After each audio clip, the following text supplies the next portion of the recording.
Oh my goodness. Seriously, I have to just do it. It's like I can tell myself I don't have to think about things that don't matter. I was designed to do those things. How the hell does this guy know this about me? It's impossible to not see. When Dan read for my sister, she was like, he's psychic. She's like, how did you know that? Yes. She's like, it's human design, guys. Like, it's just a testimony of how legit it is. Seriously, Danny was like FBI or CIA. He's like, how the hell does this guy know this about me? Having my chart read, there were just thing after thing after thing that I was just like, wow, that's me. This man is reading me and I've never met him before. I was in the midst of one of the biggest emotional waves I've ever been in my life, and he saved my life.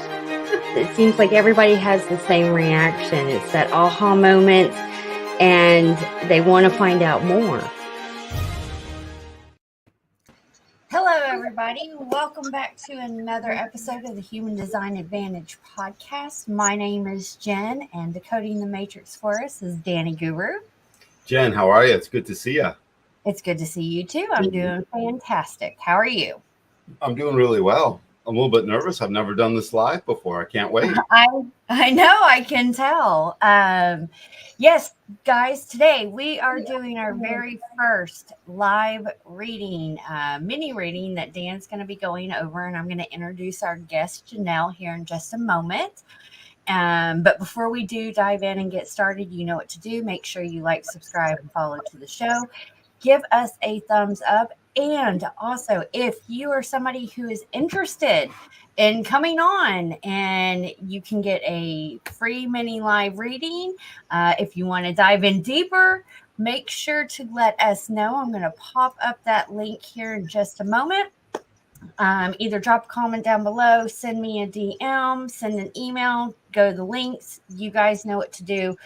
We would love to have you on the show. So Absolutely. Along with the readings I do over the week, some of those people will come on to tell their story after the fact.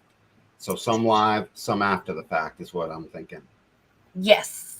So if that is, if you're interested in that, please let us know. And if you are not interested in coming on camera, but you still want a reading, let us know as well. Oh, yes, definitely. So, well, I'm going to pop Janelle on today. Hi, Janelle. Janelle, I see love on your shirt. How are you? Yes. I love this. Yes, I'm here for the love. Nice to finally meet you. Wonderful. So Yep. we are here for the love as well. Yep. Actually, Dan, you're on that incarnation cross. Yeah, that's my incarnation cross. Got no choice in the matter. Welcome, Janelle. How are you Thanks today? for having me. Good. How are you guys? I'm excited to be here. We are excited to have you. I have one question for you. Yeah. Because I am curious to know, we are so honored that you're coming on live to do a live reading, but what prompted you to come on and do this live? Honestly, just following my human design, my authority and my strategy of just following my intuition. I had been working and connecting with Tressa, who works with Dan, and I saw her post on her Insta story, and again, just following that intuition and trusting the universe and whatever kind of happens to come in my path coincidentally. If I feel called to it and that intuitive pull, I'm here for it. So when Tressa gave me Dan's contact info and Dan reached out to me, the invitation was given to me, and I was like, well, does this feel good for me? And I said yes. So now here I am, excited to learn more about it. Perfect. Wonderful. Well, we are really excited to have you on. And with that said, I'm going to hand the reins over to you, Dan. All right, pop up the body graph. There we go. Here is Janelle. Janelle, this looks familiar. So you've seen this before. You've had some human design readings before, and or at least some of the knowledge. Is that right? Yes, a little bit. Okay. So you know your type is a projector type, right? About 20% of the population. Or I'm just wondering, I'm sort of wondering what you're aware of at this point. Yeah, so I was just talking earlier, we were talking about the 5-1 profile, which I didn't know much about, but I do know more so the emotional projector is like a guide and to help guide the other types of designs. That's what I got. Well, let me just start there. So the projector type, you guys have a very specific aura. So in human design, what you're looking at is a circuit board. This is an imprinting of that which makes you different. That this is how you are made different amongst a sea of people who are also different. So everyone's different. So as we try and homogenize us into one thing, that just doesn't work. And one of the ways in which you're different is you're a projector. So the projector aura, focused and penetrating. Have you noticed this in your life at all? That you have an aura that penetrates into the other, and they're not always comfortable with that. Have you noticed that? I have, absolutely. All right. Has that given you pause or felt like a difficulty at times? Maybe when you were younger? Yeah, absolutely. I would say growing up and even, in my 20s too. Yep.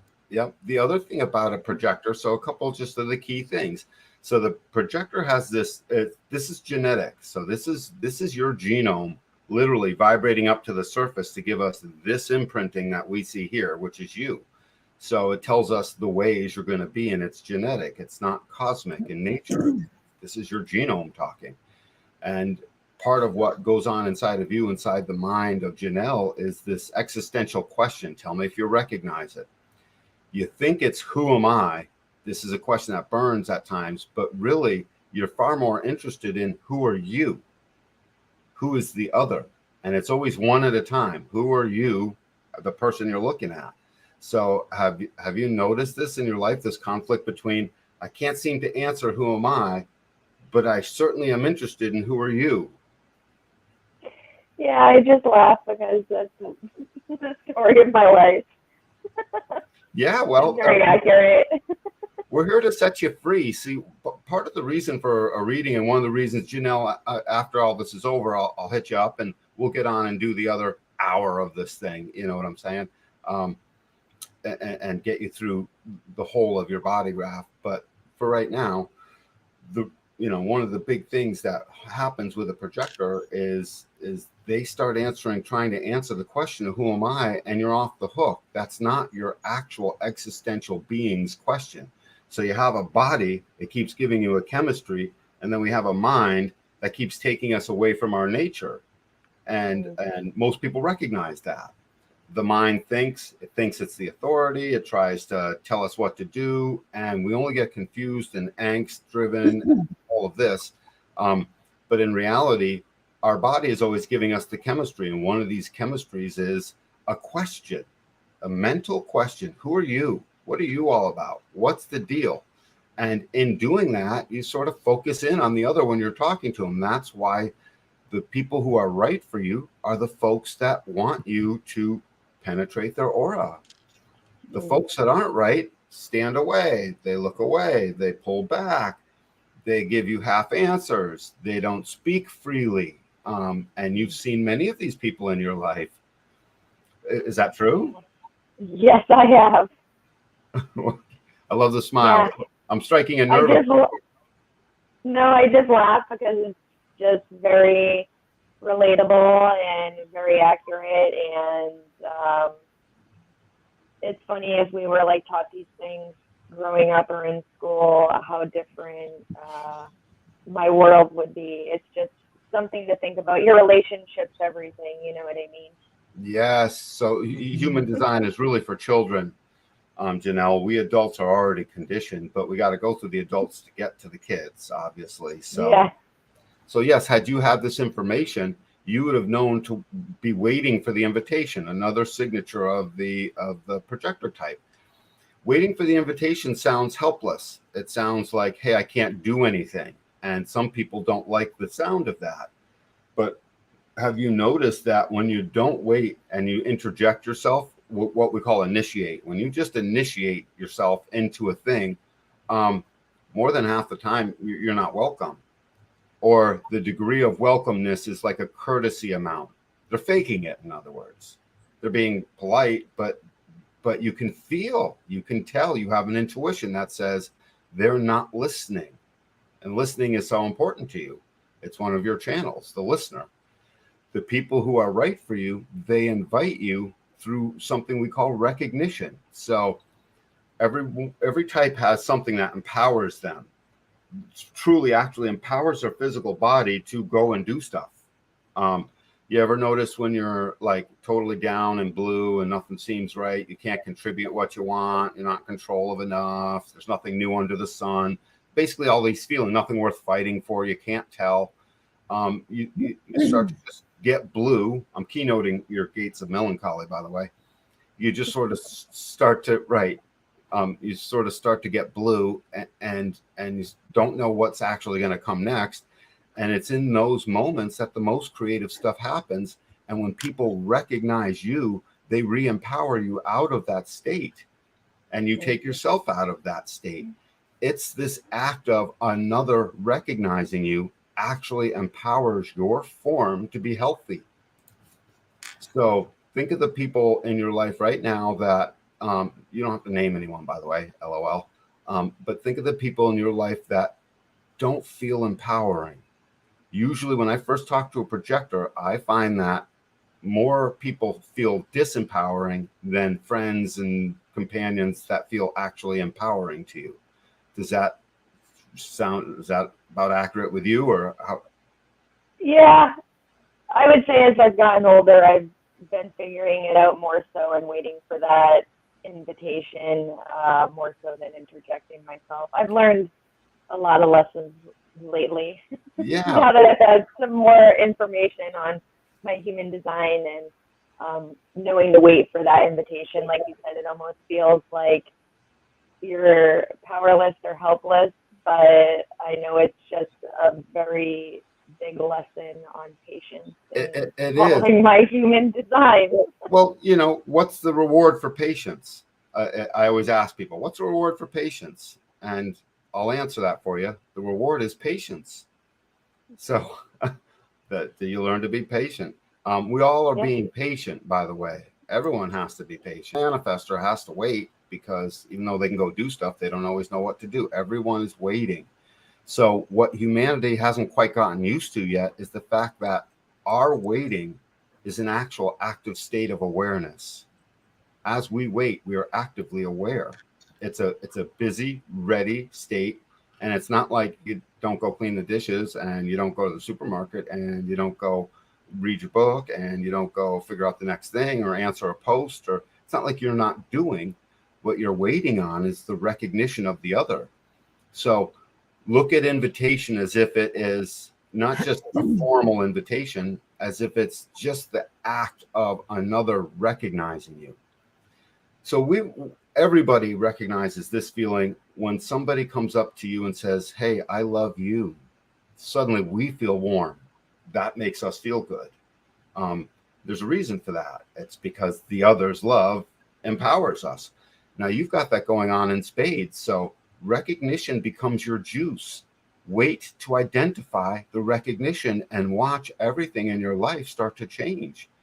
What'll happen is automatically you won't dive into the deep end with people who aren't recognizing you. And you will do that with the folks that are. And suddenly inside of a month, you've actually swapped out many of your friends.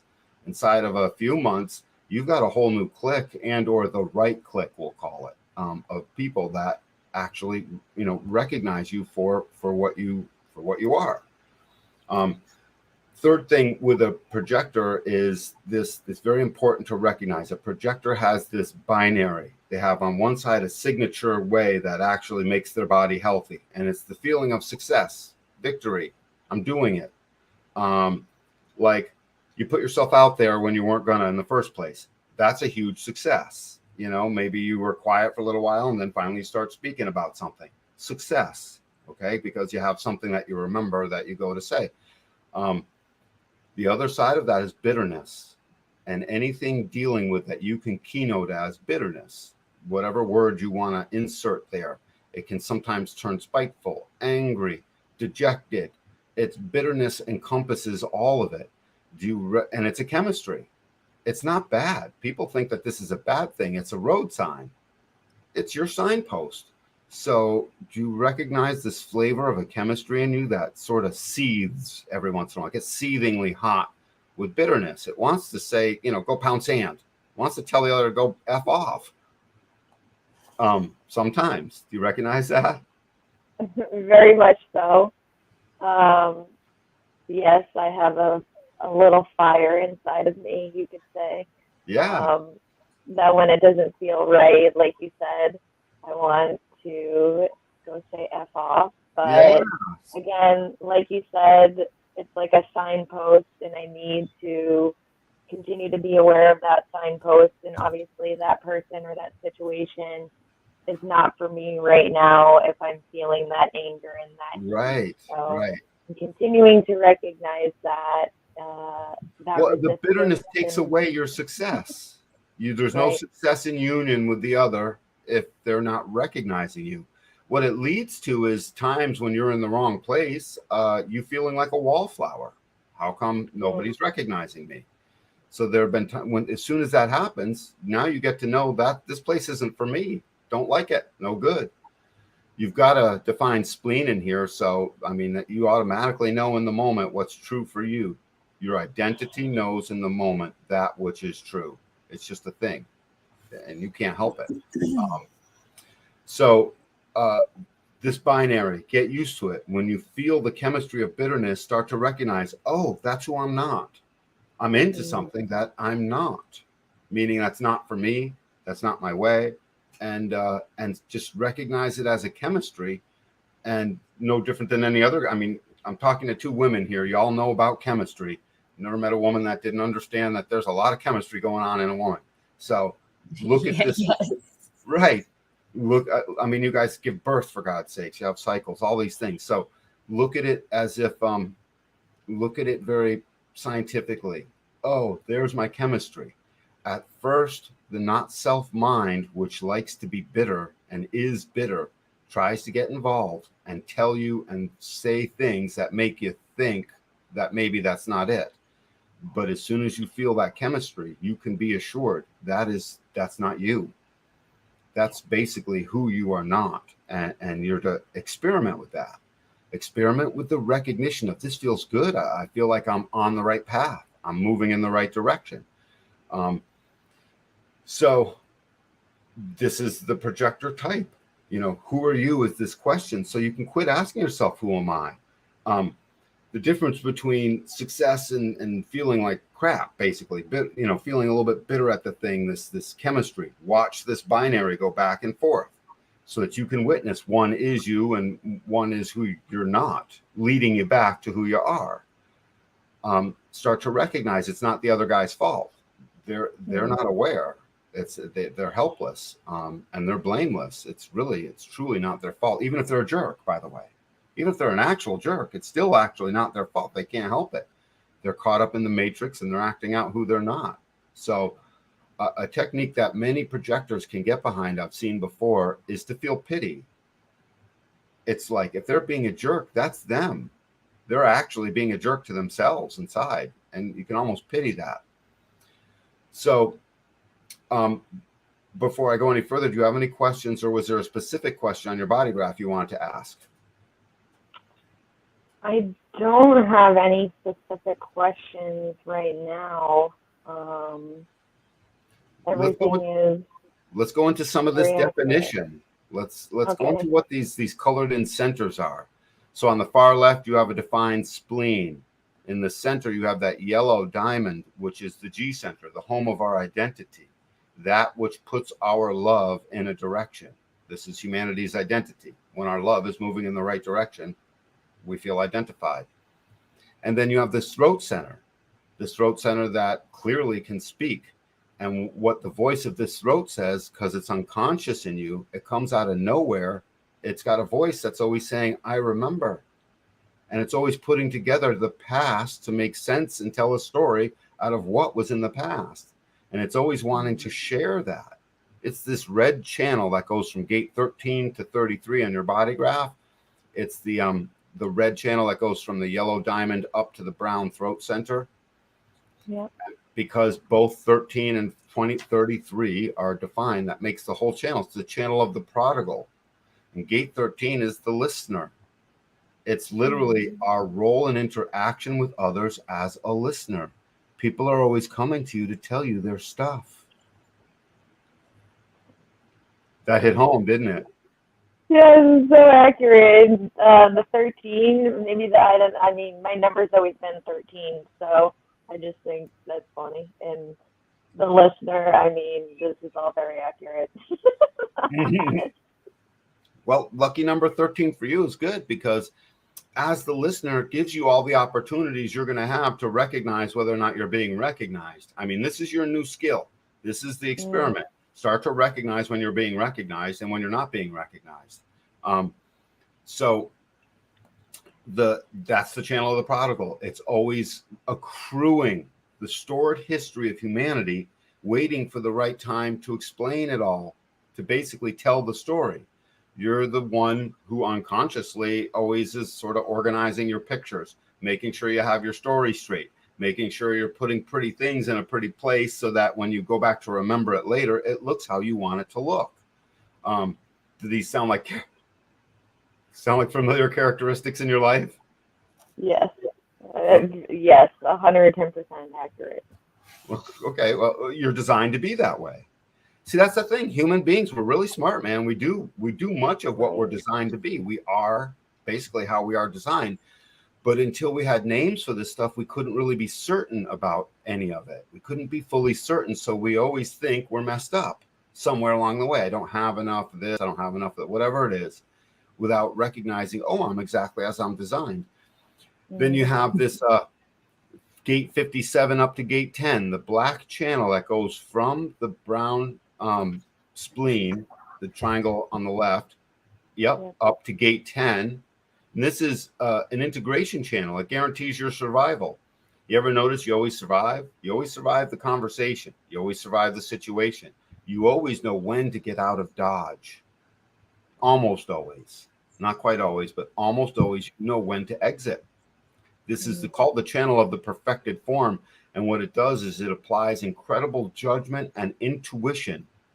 Instinct, intuition, your taste of the situation, how you physically taste the thing. But mostly your intuition empowers right in the moment your behavior. So as soon as you're not being recognized or something doesn't feel right, you often know quickly, hey, it's time for me to go. I don't want to be here. This is a thing that you're well aware of, but you don't always trust it. And now I'm going to ask you to trust it. So I need when was the last time you were stuck in something and you didn't want to be there? Or I mean, just when was the last time? Oh man, like 2 weeks ago, even last week, just even a couple of days ago. I mean, I know it hasn't felt right, and it's like, why resist that? Like you said, I'm not being recognized, and I know it doesn't feel good. So why am I there? Listen, you're the perfect person to have around when people need to know how to behave a certain way and remember the details in the stories that were important in order to find continuity with the future. You're a person who always brings the continuity of the past up into the present, and that always drives us into the future. So this is very much who you are, and anybody who's not recognizing that in you and or aspects of this in you, they're just not for you. So next time you don't feel right in a place, I want you to listen to it right away and just get out. If you have to be polite and say something to somebody, say, hey, actually, I got to go. If they say why, don't lie. Just say, I don't want to be here. I got to go. It's not personal. And watch how you feel so relieved that you were honest instead of, oh, I got to make a phone call. Oh, I got to go do the thing, whatever, that we tell people when, we're not comfortable. You have this way that you're entering into. It's coming up in your life where there's conflict and crisis over things, and you're not always sure why that is. And it leaves you to the feeling of you're not quite sure where all of your depth is supposed to go. It's this deep sense that sometimes you can't tell if you're actually adequate.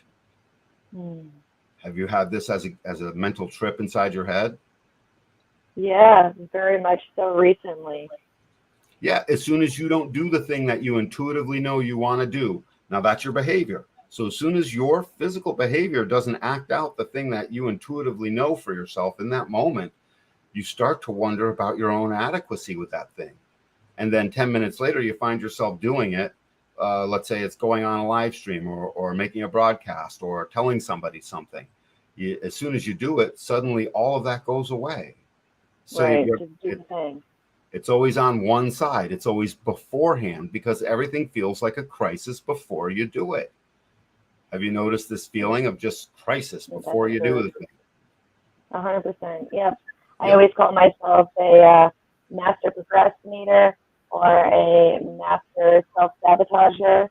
But I know that they are old past protection mechanisms and survival patterns that I need to let go of. And like you said, just rip the Band-Aid off and do the thing, because that's where the relief comes from. And ripping the Band-Aid off is one of the better techniques you've given yourself. Allow that to be a thing you just do, and it will be empowered in the moment through your behavior. It will just happen. So start to trust that. And this decision-making authority of yours, start to trust that. This decision-making authority for you is always in the moment. It's moment to moment. This is good. This isn't good. This is good. This is bad. I like it. I don't like it. Healthy, not healthy. Whatever the binary is, it's good and not good. And you always have an immediate awareness of not good. In fact, you hear really well. That what you hear tells you, I guess you do. That what you hear tells you immediately what's the scoop. Listen to it next time, even if it feels counterintuitive, and watch how you feel so much better having listened to it. Last person to know this was your 5-year-old self. They knew it. They knew it just fine, but that got taken away from you, just like it did with the rest of us. So this is most of your mini reading. I don't know that I have time to go into the open centers, but so far we've gotten through a good portion of who you are. Do you want me to do one more thing? Sure, if you want. That was great. Everything was great so far and accurate. Lots of smiling and head nodding. Yep, smiling head. Yep, that's what we're looking for. So, I mean, notice I'm just keynoting stuff. How do I know what's true with you? I've never even met you before. It's because this graph is a common language. It's a diagnostic tool. What's going on with the human being? So one of the things that goes on with us is we have a mind that thinks it's our authority, and it's our chemistry in our body that's our actual authority. It's our chemistry that physically gives us feelings, like success and bitterness, for instance. That's a feeling. The open head and open ajna center, the two triangles at the top of your body graph, one points up, one points down. The not self mind of yours endeavors to not only be your authority, but it also endeavors to be the spokesperson for the open centers. The person who you are not speaks mostly through these open centers, and it drives you crazy. So the head center has a not self voice that says, I'm thinking about too many things. I think I have to think about all these things. I'm thinking about way too many things. Too many things are coming through. I don't even know what matters. And I'm thinking about things that don't matter to my right now. Sound familiar? Yes, literally my life. Not anymore, honey, not anymore, because you're going to start to see it. As you enter the experiment, you recognize that seeing it makes it go away. Seeing it kills it.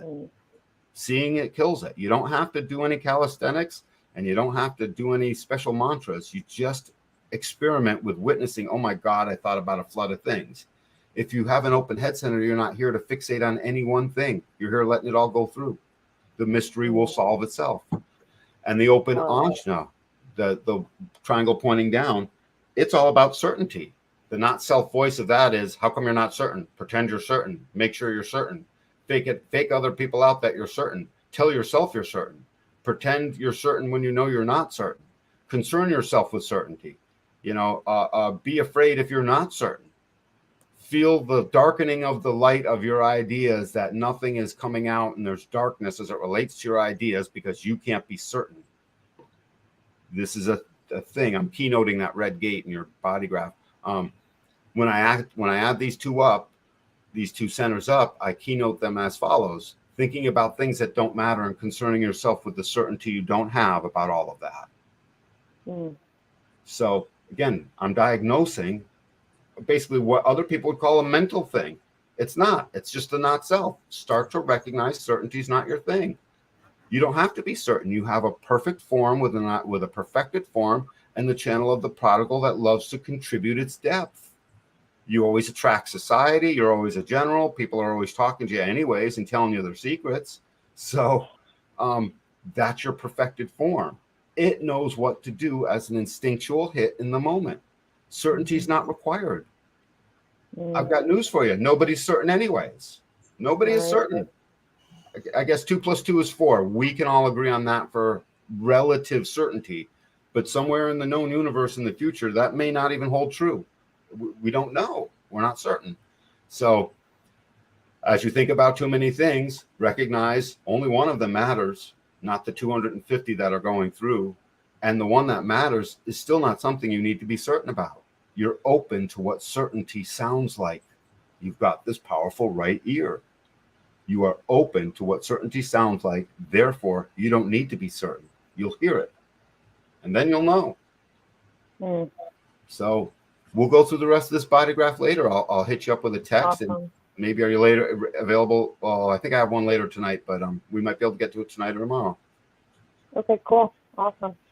Janelle, how did we do? How was it? That was great. I mean, everything was very accurate in who I am as a human being, obviously. That's my design. But it's just nice to hear more of what I've been feeling called to do is what you should do. Yeah, it's what I should be doing, even if it's different or makes others uncomfortable, which I've recognized. It's just about following, like you said, moment to moment and that feeling and that recognition. So it's pretty cool to hear because I've been working on it and it's like, oh, you're doing it. Like you're doing it. Keep doing it. You're doing it. And now we have words for it. When I read for you, we'll apply words to all the rest of it. It'll be on a recording. And we will coach you through getting to where you need to be. It's the best thing ever, dude. Waking up rocks. Yeah. And there's a lot of power in it. Yes. So, and through the whole deconditioning process and everything. It's just critical. It's so important. Janelle, this was absolutely fabulous. It was nice watching you nod. It's so validating over here to just watch people say, oh, my God. So thank you so much for joining. Yep, you bet. So I guess we'll move on to the next. Janelle, I'll talk to you later. Bye. Have a good one. Bye. Yep. Peace, babe. Peace. Jen, all right. Amazing. Yes, you did a great job, Dan. Thank you so much. We did it. I can't do this without you, you crazy nut. I know. Thank you, Dan. All right. So we have our next guest, which is, I do hope I get to say your name right, Sarab? Sarab, yeah, Sarab. Sarab. Nice. Hello. You. Hi. Thanks for having me. Oh my God, it's such a pleasure. On. All right. I do have a question for you because I am interested to know. This is the first time we're doing live readings. What prompted you to jump on the call today? I am ever since I found out about human design, I want to know more. I want to know everything. I want to figure out how to parent by design. I'm all about it. And when I think one of your students, Danny, she's the one that posted it in her stories and I responded to it. And I'm trying to do that experiment of, things that are on the outside, which I'm a generator responding to, and just trying to do all of that stuff. So, and I like to do things that push me out of my comfort zone. So this is, it just seems exciting. Well, it makes sense. Pull up this body graph, Jen, and I can't wait to point to the thing that actually drives Sarab to do things out of your comfort zone. See, you're aware that you like to do things out of your comfort zone, and you're not always comfortable doing it, but you can't help but to want to like it. Does that sound familiar? Okay. Oh, yeah. Well, the sun earth of your combination, the sun is in gate 51. Gate 51 is the gate of shock. It's the warrior. The warrior that must, in your case, trumpet the news. So here you are as a generator, always able to respond you're driven to respond with great power, and it's always in the now. And when that happens, you will trumpet the news on anything, no matter how politically correct or incorrect it is. You'll say anything, no matter how shocking. In fact, the more shocking, the more you feel like you're trumpeting the right news. Does that sound familiar? Yeah. When I found out my conscious son was in 51, I was like, that is why I trigger people. Like, I trigger people without even trying to trigger people. It's just. Well, that's their problem, not yours. Oh, yeah. And yeah, absolutely. But it just gives me like a framework, you know, the whole framework is just so validating. Well, and what happens is you end up recognizing, oh, I actually do that. So every once in a while, now you'll see it in the future. Someone appears triggered and you can actually announce to them, hey, dude, I realize I'm triggering you a little bit. You can actually say it out loud and help bring ease to the moment. Or maybe they're not worth it and you just sort of have to move on. But, you know, if you're not sure, you can have some compassion for them in that first moment until you find out they're possibly a jerk and you're just going to move on anyways. But in that first moment, you can try that as an experiment. So as a generator, so have you been read before, and how long have you been trying this experiment? I have not been read before.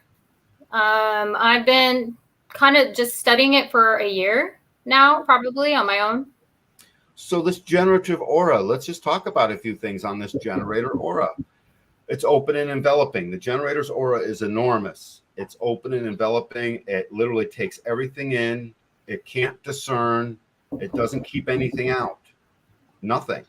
And I can't keep anything out. Even my kids. My kids are at the door, knocking on the door. Of course they are. Yeah, no, there's no keeping stuff out. So anybody who comes into your aura falls into the generator's aura. Yeah. We're always attracting things into us. So that's thing number one. And the other thing about a generator is to recognize this existential question that the generator has. It's always the most confusing. Who am I? We're always asking, who am I? That's the reason why? Because generators are confused? One of them, because we're always asking, who am I? And we don't always have an answer for it until we start to recognize these aspects that are in our body graph that tell us who we are. One of the things you are is you're a cautious but shockable shock monster that will say and speak the truth in the moment as a response, no matter how difficult it is. Not always, but when you do, that's how it comes out. Mm-hmm. So my guess is, I don't know you yet, but my guess is you're a great advocate. So you advocate for something. You're on the cross of the clarion. The clarion requires you to physically go down deep, figure out the mystery, show up with the details, trumpet the news. Trumpet the news in the now. So whatever that news is, I gave birth today. That's the news. I have a cause I'm passionate about. That's the news. You champion a cause of some type. You champion several things. And you can't help but to spit out your truth in the now. Have you ever offended anybody with your truth in the now? Oh, is that yeah, absolutely. Yep. My existence offends people. Give me. Yeah, you bet. You want to come in? But you gotta be quiet. You can sit over there. Come on in, buddy. All right. That's my manifesting generator. I'm trying to figure him out. Yep. Well, when we're done, you'll send over, email me the charts of your children and yourself and your husband, and if there is one, and I'll put you guys all together and tell you where the family is and where you struggle and where you do well. So other things about a generator that are just so important right now, and the biggest thing is just to recognize answering who am I is a question that's a lifelong pursuit. Much of it you'll get down right away, and it really doesn't matter what the answer is. It's the pursuit that matters. But the other thing is that the generator has this binary signature. On one end, we're satisfied with what we did. It feels hopeful. It fills our spirit. We feel like it's good. It felt like this was new. It felt creative. And on the other side, we're frustrated, up to including angry. We get frustrated. We're just this sense of, I can't do it. There's nothing new under the sun. My spirit is not full. I don't know what's worth fighting for. I can't tell where I'm driven to. I can't solve this mystery. It's too much mystery. I don't know. There's too many things to think about. And you just get frustrated. Sit down, please. Or you're going to leave the room. Sit down, please. He wants to be, I think he wants to be a YouTuber. So he's just excited. Oh, that's cool. So he saw there's like a live thing going on, but we'll only be here a little bit longer. You get this moment of fame. Yeah, he got excited. Sorry. No, that's quite all right. So do you recognize some of this stuff? This binary there, where much of the life is spent frustrated, and some of the life is spent just, hey, I'm satisfied. Usually, it's after you just created something with your hands. This is what you're driven to do. So after you've just created something, it's very satisfying. But then we start to move into frustration. And do you recognize this feeling of frustration in your life? Yeah, sure. Every time you recognize that, let it be the signpost it's supposed to be. It's a huge signpost that you're trying to initiate. So when you're a generator, you have that red sacral box, second from the bottom, defined in your body graph. And when that's defined, that acts like an amplifier out into the whole world. It's amplifying everything that comes into your aura, and it amplifies it out into a response. Okay. Anything that touches it speaks through it. You know it as sounds, as feelings, as immediate motions. I don't know. I don't like it. You know, all these sounds that come out of you that are either affirmative or negatory, yes or no. And this sacral box is there to actually do what your internal authority demands of you. Wait to respond. So have you noticed that as you try to initiate out there in the world, you've got all this energy in the world, but as soon as you think you're about to initiate something, you can't really do it very well, and you run into resistance. I'm going to make this thing happen. And the world doesn't cooperate with you saying, I'm going to make this thing happen. And then you nervously go in and try and make a thing happen, and it's hard, and you run into lots of resistance. Not with everything, but just with many, many things. Mm-hmm. Usually personal relationships, or you're going to make someone understand a point. It's not like I'm going to make it to my job. That's different. We all got to work to eat. I'm talking interpersonal things mostly. I'm going to make this person understand a point. I'm going to make this person understand where I'm coming from. I'm going to make more money this year. That's one. And then suddenly you try to think of things that are going to make more money. And as soon as you're trying, suddenly it doesn't work. Mm-hmm. Have you noticed this process in your life? Sure. Yeah, I can relate to that. Just start to recognize that frustration as a moment of frustration at each time your energy isn't being used as well as it can. And I can actually put it this way. You ever notice those moments in time where you're not thinking and suddenly you're just burning all cylinders? All 8 cylinders are firing away and you're traveling down the road 100 miles an hour, doing whatever it is you're so excited about. You get excited about something, suddenly there you are out in the world doing it. And in those moments, you have all the energy in the world. Yet as a generator, as soon as it's not a viable response from your gut, from inside of you, a response that lifts up and says, and you know it, it's in the moment, as soon as you don't have that, suddenly you don't work as well. Your energy's not there.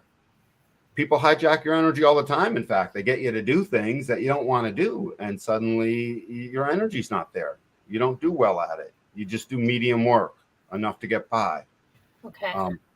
Have you recognized this pattern? Yeah. Yep. Is there anything you want to say about it? Do you have an example of anything, or? I guess just kind of like, yeah, I'm kind of trying to relate because there's just things that I have to do. Right. As a mother, or, in my roles. So I'm trying to think like, okay, is it something that because I am trying to figure out what, like the difference between what's lighting me up, or is somebody is like energy being drawn for me or whatnot. So I'm experimenting with that, trying to figure out.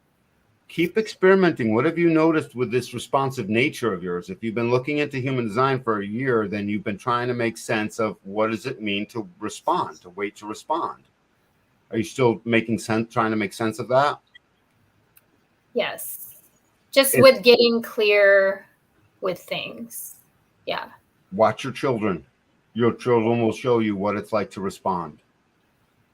They're the best teacher. And the younger they are, the more that they're doing it. So when we get onto your kids, we're going to find out, like your son, who's a manifesting generator, he's designed to skip steps. He can't help it. He's always going to rush ahead. Yep. Yeah. And I started encouraging him because he's like, can we just skip to the end? And I'm like, you know what? You're right. We can. I go, I can encourage him to skip steps. So it's really exciting that I can do that with him. But my other son, he's a generator, and he goes level by level. He goes level by level, and also he's got some social delays as a result of COVID. Like, we've been impacted in that way, and so we're stepping him up. But I realize this has been helping me in how to help him integrate and process. Oh, I can't wait to see these designs. We're gonna go into this. We're gonna do this, Rob. We're gonna do this. So I want to look at this profile of yours. So the 6-2 profile. We got past generator. We got past that. You'll notice this nagging sense of frustration, and you'll notice this lighting up of an aha response. That's where your power is. And it's all working inside of this 6-2 profile.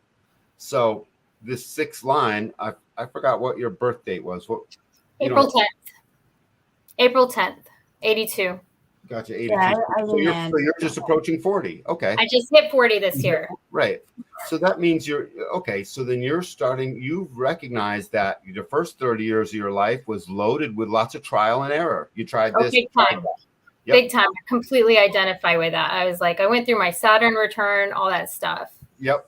And then this next portion of your life, you're basically in school now. Right now is where you're learning to do the things in which you will flower with. Wow. And we're always trying to push that along. We're always trying to hurry that up. And it's like if you hurry up the movie, you miss the movie. So I would urge you, don't miss the movie, your movie, in that hurrying up phase. But after 30, you started to become a little bit aloof. Like, hey, I'm up on the roof. Hey, I'm just sort of checking things out. You went from being subjective, I'll try this, I'll try that, to being a little more objective, whereby it's like you're not just going to jump headlong into any old thing. You're going to wait and be more objective about it. This is a process you're going through. So have your friends noticed, or have you noticed that you have withdrawn from society by comparison of what you were in your first 28 years? Yes. 28 years, from 0 to 28, you're out in the world bumping into everything, being told you make mistakes at times, even being martyred a little bit. Hey, you're doing this wrong. Oh, you're going to get that wrong again, especially the adults in our lives. They would have done that to you. Oh, yeah. Yeah, right. And they didn't know. You can't make a mistake. The first 30 years of a 6-line profile, there are no such things as mistakes. You're learning. We need you to do that. It's called trial and error. My mom would just tell me I do everything backwards. Yeah. Backwards from what she interprets I'm supposed to do. Right. But I was like, that's how I realized that's my own path, and to follow my own. And I think I started this deconditioning process on my own a very long time ago. So when I came across this, I'm like, oh my gosh, I've been doing this, but I really, really need to completely follow through. Yeah, we're going to dig you in so that you have the language for it all. Because what we're doing is we're giving names to things. Once you name it, it's in the world. That's the beauty of this. Okay. So this 6th line is all about being a role model over time and not being a hypocrite. Hypocritical, do as I say, not as I do type thing. When you have a 6th line as a profile line, ultimately people are looking to you over time to verify that they're in the right place, to verify that they're doing the right thing, to verify that, in a sense, you're a living embodiment of yourself.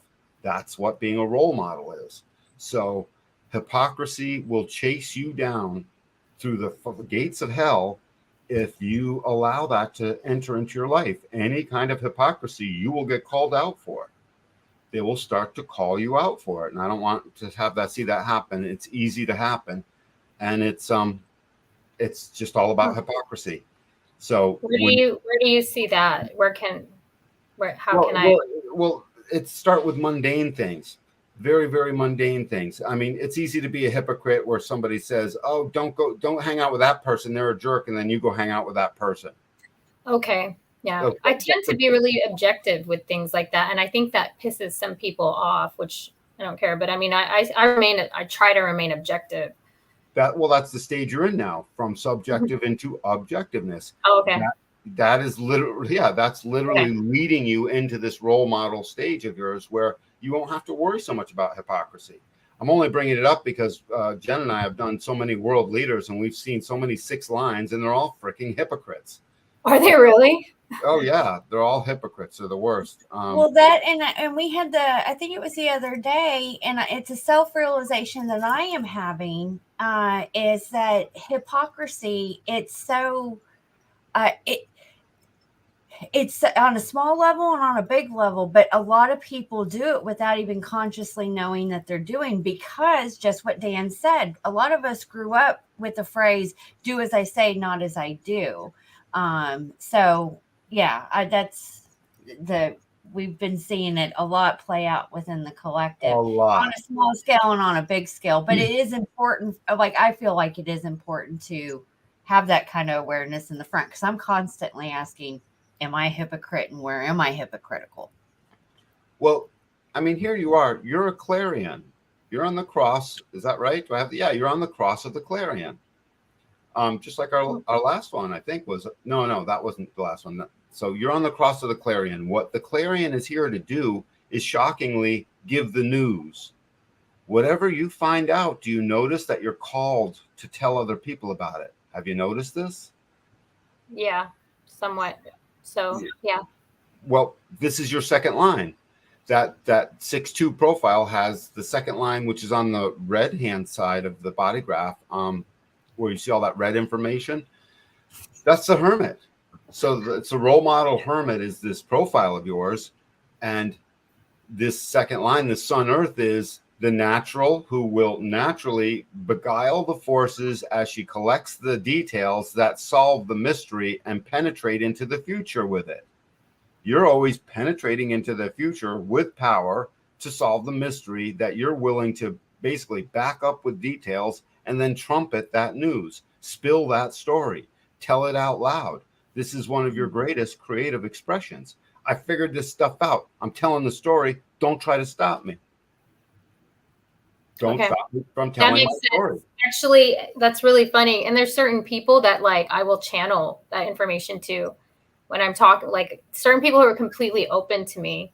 And it's just like, I data dump, but it's not like a, what do you call it? Where you're like dumping information. It's just like everything streams out and it's like fluid, but it doesn't happen like that with everybody. Right. That makes a lot of sense. Well, you've got to trumpet the news broadly. So I'm not sure what you do out in the world per se, but there's some things that are important to you. You have to physically get that news out there. The clarion is always bringing that which is new and shocking it into existence. Shocking that which is new into existence. And that takes energy.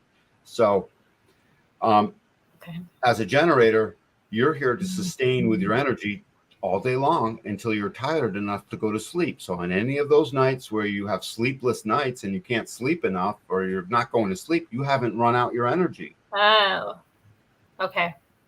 I haven't been able to sleep a lot lately. because you're frustrated. Okay. Well, something's got you frustrated. Yeah. So Rob, something's got you deeply, like internally, there's a frustration that's nagging at you. And so it causes you to not use your energy upright. When I say use it, I'm talking physically use your energy. Whether you're mentally studying something or physically doing something with your hands or both, you use that stuff up. And the next thing you know, you'll sleep like a baby. Your 5-year-old was the last one to know it. That response in a 5-year-old is, I give this example all the time. When you were 5 and your mom said, hey, sweetie, you want some chocolate ice cream? You just said, immediately, sure, yeah. What kid doesn't want that? And then when it's late at night and your dad yells out the door, maybe, sweetie, it's time to come in. He'll say, do you want to come in? And you'll be like, doesn't matter that it's getting late. You're busy being a kid. That was the last time that we really were in touch with the sacral responder and its the profundity of its truth. everything that you respond is actually that which is true inside of your body's chemistry, and your body's awareness is constantly giving it to you, but it's our mind that takes us away from that awareness. Our monkey mind that wants to think that it thinks it knows what's right for us, and it can't. All it can do is help us on our journey by helping to measure things. It measures this and that. That's all it does. It's not there to be an authority that actually creates the truth. So I'm looking at the body graph of someone who starts a pros and cons list and never finishes it, or starts a to-do list and only gets through part of the things because that really wasn't for you. Or I'm looking at the body graph of somebody who is always trying to be certain about things and isn't sure what to say until finally you're saying it. And then suddenly you realize you don't know why you were thinking about so many things that didn't matter regarding what you were going to say, because you said it just fine. I'm looking at a body graph of somebody who's got a great deal of power. You ever notice you're driven and struggle to literally find the purpose in your life, and you're driven to do this? You're driven to start new things and to start stuff. It fills your spirit. When you start something new that you're driven to do, you can't help it. And then out comes all your power right in the now to make that happen. You're an archetype of that which is powerful now. So basically, no one better get in your way when your power is coming out. Have you ever noticed that people can't stop you as soon as you're literally on your trajectory doing a thing that you feel driven to do? Yeah. Yeah. And if that thing feels purposeful, they extra can't stop you. Literally. So to keynote all this individuality in your body graph, things that are a little harder to identify with, but you know all too well, is this shocking need to deliver the message that fills your spirit and delivers purpose into your life. You're always chasing the purpose to things. It's actually the law in you. It's the law that you must make purpose out of something. This is always alive in you. Yeah. But that I feel all the time. Well, you should feel it's your gate 28. It's always there. It's always there until suddenly you get this fear of inadequacy and failure. It shows up out of nowhere. Okay. That's where my Jupiter is. Jupiter? Yep. That's the law. 28 gate 6. Do you have the book? No. Which book? This book. No, I think I just got it on Audible because I have to do everything on Audible right now. Okay. Well, yeah, I just bought it. Good deal. Good deal. Well, I'll help you work through that. It's a good idea to actually get the book itself too, if you can. Okay. Because it has reference material in it. Not to read the whole thing, but the reference material. Okay. So you just pointed to a difficulty you have struggling with reading sometimes. Is that, do you struggle with being able to read for long periods? Time management. Really busy with the boys and, you know. Yep. Audible. It's like a hibachi grill up in here. No, with energy. I totally get that. So then back to the sacral responder. How does it feel when I point out to you that the stuff that is your truth, your inner truth, is the things that come out of you in the moment that are a response to the life around you? Your truth is an actual, literal, knee-jerk response to the life around you. How does that hit you when I tell you that? I'm processing it. Cool. Keep processing it, because that's where you're going to find your truth is. So when when you're asking questions, if you get, I assume you're married. Are you married? Yes. Okay. So when you and your husband get used to asking each other questions, is he a generator too? He's a manifester. Oh, so then he can impact you with his repelling aura. Yeah. Well, then we need to read for him too. I'll read onto him. Then you've witnessed your husband get angry at things, and you've had to help him through that. Yeah. So anger is the theme of who he is not. When he sees it, he's running into too much resistance, just like frustration is the theme of who you're not. So your husband's here to experience peace. He just wants to be at peace. He does. That's huge. Yeah. And he'll do anything. He'll do anything for it. He'll work do anything for it. And you're just here to be satisfied. Hey, it's even simpler. I just want to be satisfied. You can be satisfied playing with sticks. Anything that takes up your right now and fills your right now with anything that feels satisfying, that's actually time well spent for you. Mm-hmm. So This time management that is so difficult, that which takes you away from your time management is, again, the same as we saw in the last one. It's this open head and this open ajna. It's almost the exact same configuration as in the body graph that we just read for. The open head center says, I'm thinking about things that don't matter. And the open, that's the triangle pointing up. I'm thinking about too many things. I'm allowing too many things to come in. I'm applying importance to way too many things. I'm trying to answer too many questions. There's too many questions in the first place. I just can't answer them. Yeah. Too much stuff is pouring in. I can't even solve this mystery. I don't have the details to solve the mystery of all these things that are pouring in. That's the triangle pointing up. And then the triangle pointing down is certainty. I can't seem to deliver myself pinpoint accuracy as it relates to certainty. I want to be certain, but I can't be certain.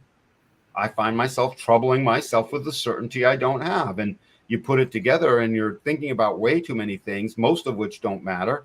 They don't matter to your right now. And you're troubling yourself over the certainty you don't have about all those things that are coming through that don't matter. Most of your certainty that would be troubling is you don't know what order to put things in. That's what I see here. I struggle with how to put things in an order that seems logical that I can then express into the future as something that's good. Too many things, they don't matter all at the same time, yet your mind is trying to tell you that they do. This is something you get to now go and experiment with. That second line is what I'll leave us with. So that 6-2 profile, the second line needs to be called. The second line is just wandering around in its room. It doesn't even know people are looking in on it half the time. You're totally aloof to what is even happening in your world. You know, not that you're ignorant. It's not about that. It's that just in the moment, the second line is just concerned with its own self. Its whole concern is, hey, don't try to influence me. I'm busy with my own little trip. The second line is all about you're done listening. As soon as somebody's done talking to you and they've said enough, you're able to tune out, even if they're still talking. You ever find yourself doing that? Auntie at the party, she keeps talking and your eyes are glazing over. That's a typical second line thing. It's we can't pay attention once our attention span got burnt out. That's a second line theme. Yet auntie at the birthday party, well, you can't be rude, so you got to act like you're paying attention and you're not. You know, so start to recognize that and start to inform people that I'm not always paying attention and it's not your fault. It's just a thing that you are. It's there for designed to allow you to not allow others to influence you, unduly influence you. You're a design of somebody who keeps out undue influence. That's what the second line does. It's also keynoted with a little natural. You naturally don't know why you're good at certain things, but suddenly you just show up as a natural. Hey, what's happening with Sarab? I don't know. She just figured out how to do X, Y, and Z. Well, how'd you do that? I don't know. She's a little natural at it, apparently. You show up with natural skills of solving problems, figuring out what's good into the future, noticing what needs to be corrected, deciding what bonds are correct, knowing about things that are worth starting. When the spirit of humanity feels good around you, you're a natural at riding that wave. These are things you just do naturally. You're a natural at all the details that show up in your life. You just naturally hornswoggle the details and put them all on a spot when you're not thinking about it. Does that sound familiar? Mm-hmm. Yeah. And then it all goes to shit, excuse my language, all goes to hell in a handbasket as soon as the open head and the open ajna start thinking about too many things and concerning yourself with a certainty you don't have. Yeah. That's been a big theme lately. I've been noticing that with just people wanting to be certain. That I've been observing that a lot. You're here witnessing that certainty field. You let the certainty pour right through, and the things that are certainly certain, you'll know because your generator will respond, I like it. And then you'll know. You don't need certainty. You have a sacral diaphragm in you like I do and all the rest of us generators that knows in response anything it needs to know to navigate this plane. So all this other stuff, it just can go through. Literally, it needs to go through just like they teach us when we learn to meditate. Let the thoughts pass through. And it brings us into the now, and suddenly the generative box can do what it does. It responds with all its power. Yeah. So everybody else in the house, they have like lots of fixed centers. Mm-hmm. And I'm like the only one with all these open centers. So I started like, when I found this out, I was like, this is the energy that I'm consuming. Like You are consuming it. If all the other centers are fixed, then you're amplifying all of those. Yeah. Amplifying them through to distortion. So when we get on the phone later, we'll go through what the not self themes of the rest of these centers are, like trying to find love and direction, or knowing what to articulate when, the timing of when to speak. Sometimes you feel like you're supposed to shut up, and sometimes you feel like you're supposed to talk more, and it's disconcerting to you at times. You're not sure. Concerning yourself with your own values. Sometimes you can, question your own value about something. Am I worth it? Am I worthy? Do I know enough? Am I smart enough? Am I good enough? Or someone else did something really good, and you're wondering, how come I can't be like that? It's a trip we put on ourselves. That's not ours. The coolest thing about the second line that I want to leave us with is that second line has the ability that the rest of the lines rely on. It's our ability to naturally be called into a cause, a thing, a project, an activity, anything. Think of like the priest. The priest gets called into the mission, right? Or the soldier gets called into battle to save his brothers and sisters on the battlefield. That's a calling. That guy's going out onto the battlefield knowing 50-50 he's going to get shot dead, but he's called to go do the thing. And out he goes because he's got a wounded brother on the field, right? That's being called. You recognize this feeling in you because everything you ever did that was really good, you were called into. Yes. I recognize that. How so? So I'm teaching yoga now, and I really feel like I'm on this path of like fulfilling something, that I am getting a message out there, that I get to be fully seen when I never experienced that witnessing in my past, but where I get to, create this sacredness. Yeah. Yeah. Look at it. Name it as feeling called. Hey, I'm called into this thing. I feel called, because the sacral energy that comes out when you feel called is enough to work at that thing for the rest of your life as a potential.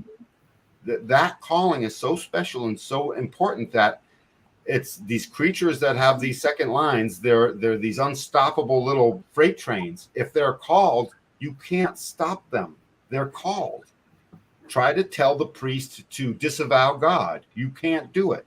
They will burn before they allow that to happen because they are called, and you're a mother. So there's a calling there. Mm-hmm. So, but look for the little things. Oh, I feel called into doing this thing right now. A little thing for the day. Watch this energy that feels like a calling and recognize that's burning deep inside of you. That made you smile a little bit. What are you thinking? Well, it's just funny because like human design is just so legit. It's so cool. It's so legit. It's like, I want everybody to know about it.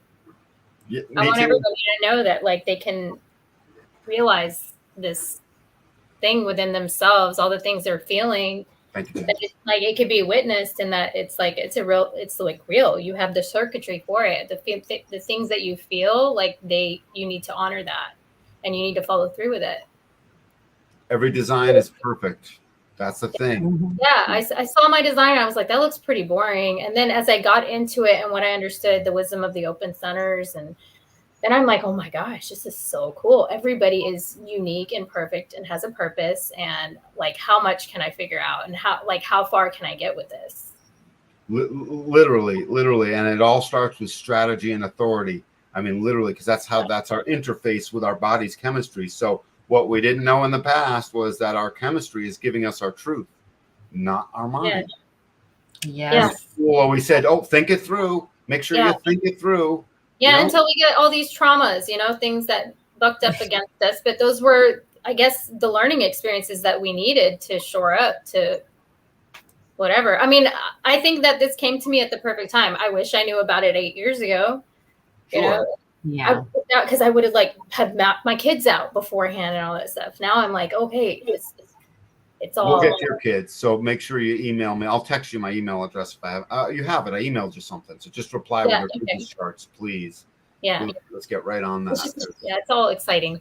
Yeah. No melancholy with this, but I'm figuring out, learning about the melancholy stuff too. I'll go over that with you afterwards. It's a creative place for you. It's wicked, wicked creative. So everyone does need to know this. So do us a favor, like and subscribe and tell your friends about it. You know, I mean, let's get this train rolling. If Jen and I get our way, we will impact this entire country and the entire planet with this knowledge. Well, today, if we can, but certainly in our lifetime is what we're shooting for. Yes, that's exactly what we're shooting for. Yep. There's no reason this won't get out, and especially in our country, man. People are really open to the awakening in our country. And lots of countries. It's not just us; it's everywhere. Humanity's open for sure. Yeah. Wherever people feel free enough to express themselves, I notice they're expressing, "I would like to wake up now." That's what I'm seeing. Yeah. And curiosity is a big part of that. I've been really been before I didn't realize curiosity was such a big deal. You realize you have the gate of curiosity in your body graph, right? No, I don't. I think that was one of the ones. Jen, can you pull that body graph back up? Yes, I can. There she blows, defined twice, gate 11, coming off the ajna center, pointing at the throat. What? Yep. Yep. There's your and there's your power right below it. So that's in your that's in Uranus, I think. Okay, so I'm honoring that some more. Literally. I think I kind of pushed it away, and I'm realizing that a lot, you sit with the things that I've been resisting a whole lot, and recognize why, what taught me to do that. Curiosity. It's one of the things that it's got a veil. That's why you haven't known to put a word on it. It's in the planet Uranus that puts a veil onto things. Actually, Neptune. That was in Neptune. Neptune veils these things. So your curiosity, as long as you don't try and figure out what your curiosity is supposed to be, it won't come back and haunt you, making you curious about stuff you're not supposed to, that aren't important to you. Okay. Yep, it's got a veil around it. So we'll go through some of the planets later too. I'm down. I can't wait to get to your family. We're going to get these kids into you, and your openness is going to become your greatest strength. It will vibrate through your responder, and you'll have yes, no to everything day in and day out. Awesome.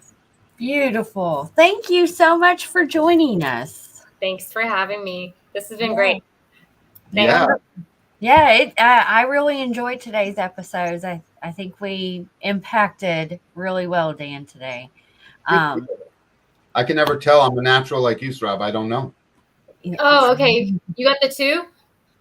The 2 in you? Yep. I'm a 2-4 profile, not a 6-2, but doesn't matter. That's my son is 2-4, the easy breezy. Oh yeah, the friendly little hermit networker. Yep. I was very, very impressed with everything, the fluidity. I'm not even skeptical at all, not at all. But I love your confidence and your intelligence. Well, thank you very much. Been studying it a long time. Can't wait to get it out to more. And this is perfect. Thank you, Straub. I'll text you afterwards. Thanks for connecting with me. Yes, and thank you for coming on the show. We really enjoyed it. And I can't wait to follow up after y'all talk about yourself and the kids and everything like that. So thank you guys for joining us today. For those who watched, if you are interested in coming on live to get your mini session with Dan, please make sure you reach out to us. You can see the links down below. Send us a message, drop a comment. We will definitely arrange that to get on. If you would like to get your reading done, again, the link's down below. Make sure you like, subscribe, and follow the show. And we will see you guys Wednesday. Rock and roll. Oh, we're doing Candace Owens. Yes. This Wednesday, we're going to be doing Candace Owens. So that should be really exciting to do. Yep, the little rocketeer. That's what I call her. My little rocket. I love her. Awesome. Yeah, I can't wait to see what her chart says. Guys, y'all have a wonderful Sunday, and we will see you later. That's right.